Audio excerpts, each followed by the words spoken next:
All right, we got a new dog in, Barney. He's around 6 months old, and he's very fearful of new people. He has a habit of doing a lot of screaming. He wasn't taking food from me. And here, do you see that showing the belly turning on his side?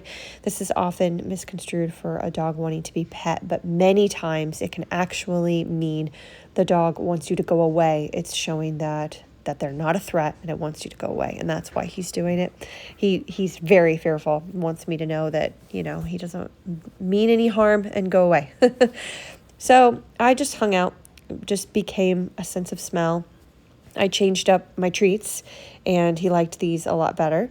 And he actually eventually started eating the other ones that he didn't like so much at the bottom. You can kind of see right there. He's like, oh, well, okay, I guess I will eat these. And so I liked introducing myself that way, just getting him used to me before I put pressure on him, which was inevitable. I had to at some point. So when he got really comfortable with taking food, and even gave me some eye contact and didn't shy away, I went ahead and opened the crate. I was going to try to just get him to put his head through the loop of the leash because he was taking food nicely, but it became very clear very quickly that was not going to happen. You try to use food to convince a dog or puppy to like you, or to like something. Sometimes you can actually break trust in that something because they know that you're trying to fool them in a way. If you have a lot of food drive, it can work beautifully, but if you don't and you try to force it, you'll end up breaking down the value of food. They will actually learn to distrust food if you keep trying to use it to force something. I'm gonna try it once with the leash. If it does not work, I'm not gonna try again. I'm not gonna try to convince him. So it didn't take much to get him taking food. That wasn't the issue. But as soon as he felt it on his ears, he would not push his head, through to get the food. I could not, build that distance up. And so, it's fine. Like I said, I'm not going to force it. So I lightened this up quite a bit for you guys. Hopefully you can see it. I try to just get him used to me being close to him. You can see how much he's struggling with it. I'm not touching him. You can kind of see that. I'm just hanging out. I'm just waiting.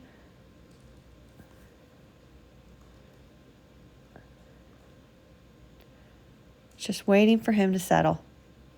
Not pushing him anymore, just hanging out in the same spot as best as my arm can.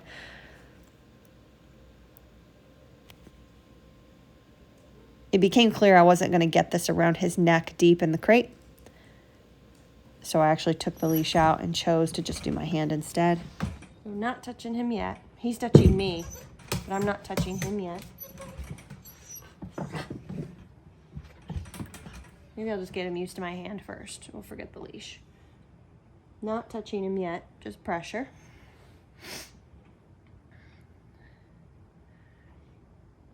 Touching him.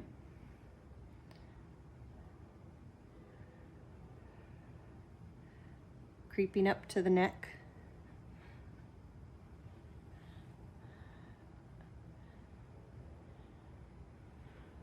Good boy. Look at that. That's fear. That's stance. But I'm going to give him some scratchies. Oh, yeah. Good job, buddy. Good boy. Good job. Look at that. See? I'm not so bad. So it was surprising the difference coming, through the crate threshold with a leash versus no leash. He was still very scared, but he was much more tolerant. Now, see what I'm doing here? I just kind of threw that in to see if he'd tolerate that. I'm like, well, okay, so he's not good with the leash. He's better with my hand. What if I tug his collar? What if I touch his collar? Because I need to pull him forward to get the leash on. He was fine with it. He resisted, but he was fine. So I do it a couple more times just to desensitize him. If it looks harsh, it really wasn't. It was just to desensitize him and to see, man, you're not triggering to this. It was the leash. But I think he knew once I had control, I think he just immediately settled down, honestly. And he was much better with the hand rather than coming in with a leash. So that was an interesting thing to learn about him, something we'll practice more in the coming days to get him really happy to stick his head through the leash. Now, between scratchies, I did this pulling of the flat collar about 3 or 4 times. The reason why I'm trying to desensitize him of that is because I'm going to eventually pull him out right here and then slip the leash over his head. Okay. And I'm purposefully doing it from the bottom, not the top. I think one of his triggers is probably going to be going over the top of the head, creating a lot of fear. A lot of people do that. Dogs hate it. It's very common, actually. The dogs do not like the hand over the head. So believe it or not, even though it looks uncomfortable, doing the pressure from the side or from underneath was less pressure than over the top of his head. And I just didn't edit this part on purpose, just because I knew people are uncomfortable seeing puppies uncomfortable, dogs uncomfortable, but especially puppies. So I just want to make sure you guys saw from start to finish what I did and explained why, the choices I made. So same thing, dogs don't respond well to pressure underneath the chin. They really don't. It's not good for guidance. But this was a bit of a different scenario. I wasn't going to put my hand on top of his head to adjust the leash, so we were just kind of stuck. So it's a little bit of pressure. He gives in one little step, I'm off the leash. A little bit of pressure, gives in one step, I'm off the leash. And so we just repeat that over and over and over again. Okay, so for anybody interested in different styles of training, I kind of wanted to cover a few bases on why I chose to do it the way that I chose to do it. So there are plenty of ways to go about doing what I did that are less stressful on the dog in the short term. But my personal opinion is it can be more stressful on the dog long term. Now, maybe if I had this dog for a month, I'd feel comfortable doing less stressful methods. Maybe, I don't know. Let's talk for a second. A little bit of dog theory, okay? And you can bow out. I'm not showing any more training. If this doesn't interest you, go ahead and bow out. So I could have just left the crate door open. Well, first of all, I left him in there for an extra amount of time. We had a little session earlier today, and he just was not jiving, and he wasn't going to. And I'm like, okay, I can work this puppy for an hour, or let me put him work him for an hour to just really get him into a groove and get him tired. He's like 6 months old, to where he's tired and he's just like, I just want to rest. I'm not anxious anymore because I'm so tired. I could have done that. I could have physically and mentally drained him that much. We do that with lots of dogs, but I just didn't feel it was appropriate. He feels younger to me than 6 months old. He really does. I don't know. I'll talk more about that as we move on with him through the coming weeks. But we have him for a couple weeks, and I left him in there for a while until he whined. Like, he wanted to come out, not because he had to pee, but because he wanted attention. He's a puppy, and normally that's a big no-no, right? But I wanted some of that. I wanted him to be in there for a few hours and be like, does anybody love me? Because I can build a little leverage that way. I used to do that when I used to do agility with Happy. She'd get more crate time, and she'd come out more like ready to work with mom. So anyway, I used that to leverage it a little bit. Now, I could have opened the door and let him just take his time and walk out when he was ready. I have done that a couple times in my career with dogs with really bad fear aggression. And there's a way to go about doing that safely. We don't have the best setup for it because we're a home rather than a facility. So I don't want to get too much in the weeds with explaining how to do that safely. Maybe I will in another video. But this is my opinion. If I don't think a dog is that bad, that level of bad, where I need to build up for several days comfort with no leash and just herd them in and out and get them taking food, and it's a long process that way. If I feel like I don't have to do that, which is most dogs, I like to put some pressure on them. I like to challenge them a little in a very considerate way. At least I hope you think that was considerate. It's kind of like if your dog doesn't sit. I know, it's very touchy with the leash. He's just sitting next to me on place. Say you're grooming your dog and they're nervous, fearful, fear aggressive. When you say no, or maybe you don't say no, you're just like, hey, cut it out or whatever. Or you're trying to use food. You're like, click food, but you keep going. You don't pause. Let your dog take a breath before you keep going. you're messing up. I'll tell you that. You need to read your dog's energy some.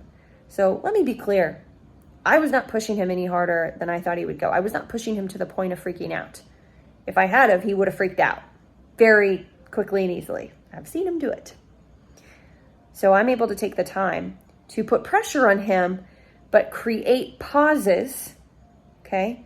Create pauses to be able to get some sort of understanding between the two of us that I'm not cruel. I'm not just going to dive in and have to get it done. I am no nonsense, but I'm very patient, very calm. And then when he's successful, in any dog, when I do something like this and the dog is successful, and it's like, oh, she was just trying to take me outside. Okay, cool. Oh, now I'm getting some food. We're going to do some work. Still not really happy about that, but okay. Our relationship is not balanced right now. He does see me as forceful right now, too forceful. Doesn't really trust me. But we are going to balance out because I'm going to do so many other things to build his confidence and build his trust. And even though it may seem to some of you, especially if you've been purely in the positive reinforcement world, that I put unfair pressure on this young dog, you're wrong. I very much feel like when you put pressure on a dog in a way where they're successful without exploding, you've actually taught them something. And when you baby them and just touch them and boo-hoo around it and continue to baby them and tell them it'll be all right and create a vulnerability in your energy. I don't even mean like verbally babying them, just in your energy. You're making it impossible to influence their bad decisions in the future because you are setting yourself up from a relationship standpoint to just resemble soft, mushy, sweet, submissive, which, yeah, might get them to like you very quickly, but you won't be able to teach them much without a resource. And yeah, that's why you see so many of these videos of these dogs, you know, these great rescue videos that everybody loves to see, all the babying and it's okay. And then in the car, they're in their lap and, you know, they're just getting tons of love. Well, you don't realize it, but you're doing some damage in that moment. Now, if you're not the foster, maybe it's all right. But if you're going to foster that dog and try to train that dog up to be rehomed, you're doing that dog a disservice. Because again, you're associating yourself with that. So another human who is very submissive and soft will not be able to lead that dog through difficult situations in the future. That's just the way it is. So I just want you to keep that in mind, okay? When I post videos like that, there are other ways to do it. There absolutely are. But there's a reason why I do everything I do. Always a reason.